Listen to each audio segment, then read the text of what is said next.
Hello, hello, hello. It is your coach, Erica Janelle, and I am here to give you guys a little bit of coaching advice when it comes to starting a business. So, as you guys know, as you've probably seen on my channel, I've changed my name to just Erica Janelle Life Coaching to Erica Janelle Coaching because I am also a business coach. I am also a career coach. I have done many different things in my career, and a lot of my career path has kind of led me into the vein of starting my own businesses. So let me just give you a little bit of background about myself. So I became a life coach because I kind of just always flowed into that. Anyway, people would always come to me when they were having challenges with self love, self care, self esteem. Relationships, some people that have been through extreme traumas, they just always felt comfortable talking to me. And so I knew growing up, I either wanted to become a therapist or I wanted to do some work in human resources where I could provide jobs and resources for people. So I ended up choosing the path of human resources.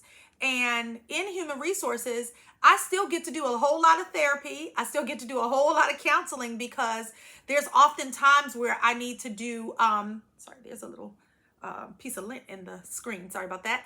I get to do a lot of coaching and a lot of, not necessarily therapy, but just giving people encouragement and advice on how to navigate through the workplace, or even if it's personal issues that are interfering with their work life.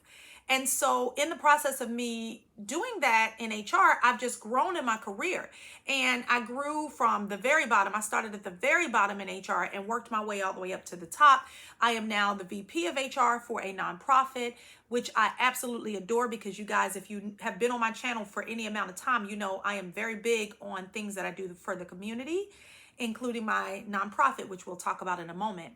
And so I'm very blessed, and I've seen a lot of the things to do when I did it the right way, and I saw a lot of things and made a lot of mistakes on things not to do in my career.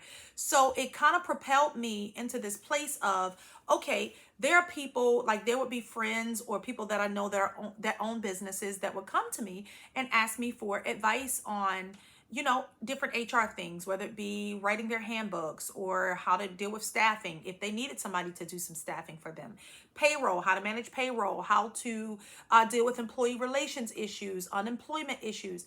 And so that is where my first LLC was set up, which is Prestige Consulting Solutions, which is my HR consulting firm. And so I took that concept of a need that was presented to me, and ironically, I actually had a client before I even set up the business.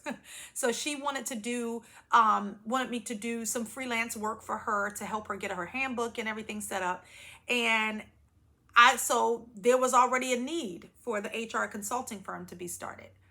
So once I did the HR, she gave me her business or whatever, and I started doing the work for her. I realized that, okay, this is an opportunity for me to take a skill set that I have gone to college for, and I've been working in for several years and have worked my way through pretty much every part of HR that you can think of. Why not start this as a business to have a second stream of income? So when I started this, I started with her, and I knew that I needed to have some type of contract in place, some type of legal standing in this business in case I needed any protections. I knew I needed insurance. I knew I needed certain things just from working in the industry that I work in and dealing with a lot of legal things. I deal with a lot of cases, a lot of claims, all different types of claims and things of that nature. So, and I also studied for a little while for the LSAT, but that's another story. So I'm pretty familiar with the law. So one of the first steps that I did was I found out what it took to run an LLC. So I did a little Google research. And once I figured out what I needed to do to start my LLC, I started gathering up kind of what I wanted my particular company to target, because as many of you may know, HR encompasses so many different things. There's training, there's, learning and development, there is employee relations, there is compensation, there is payroll, there is, unemployment, filings, affirmative action plans, diversity, equity, inclusion things. So HR is a huge window or a huge area where people do many different things. So I had to kind of narrow down my list of what I wanted to do in HR. And so as I was narrowing down that list, I discovered that, there were only certain aspects that I loved to do, and there were certain aspects I hated.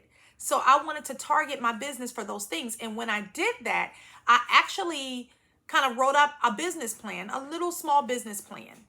And then once I wrote up that business plan, I then had all of my information that I needed to start my LLC paperwork. So I started my LLC paperwork and went from there, got registered through the state, and then, just started working with my client. Well, not even working with her then. Then I went on LegalZoom and figured out what I needed to include in my contract so that when we worked together, I had some legal standing in case there were any protections that needed to be put in place. So I did that and drafted up a contract, and that's where I started my business. So in my situation, my business clients came before the business was even set up, and I kind of had to do a little bit of study and a little bit of research to figure out what the next steps were for me.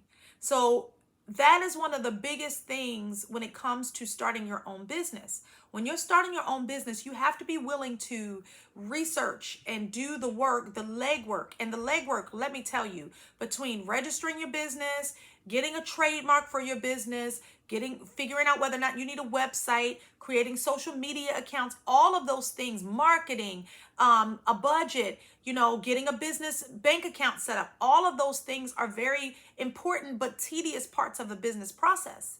And so my word of advice to you guys is when you're thinking about starting a business, do your research. You have so many options out here on the internet to be able to go and get the information that you need in order to successfully start your business. And just a little quick note, after I did all of those things for that business, I then registered with the federal government because I realized that I wanted to go into government contracting.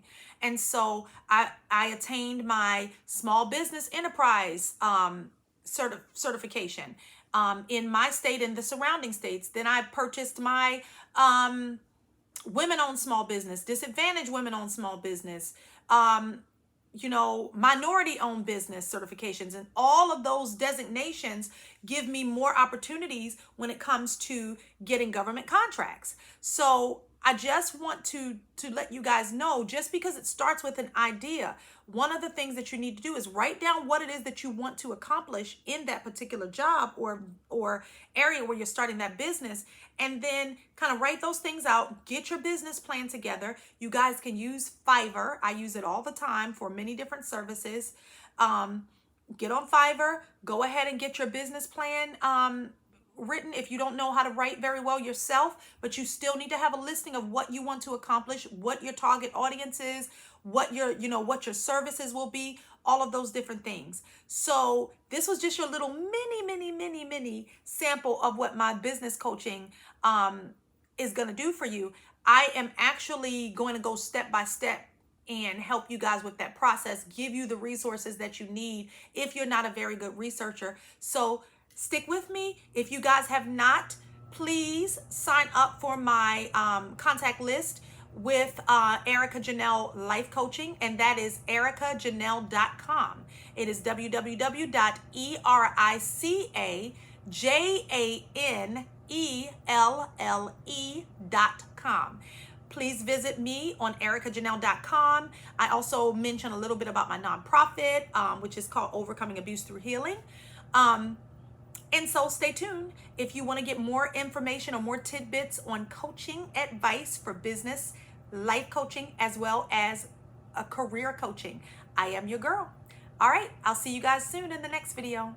Bye.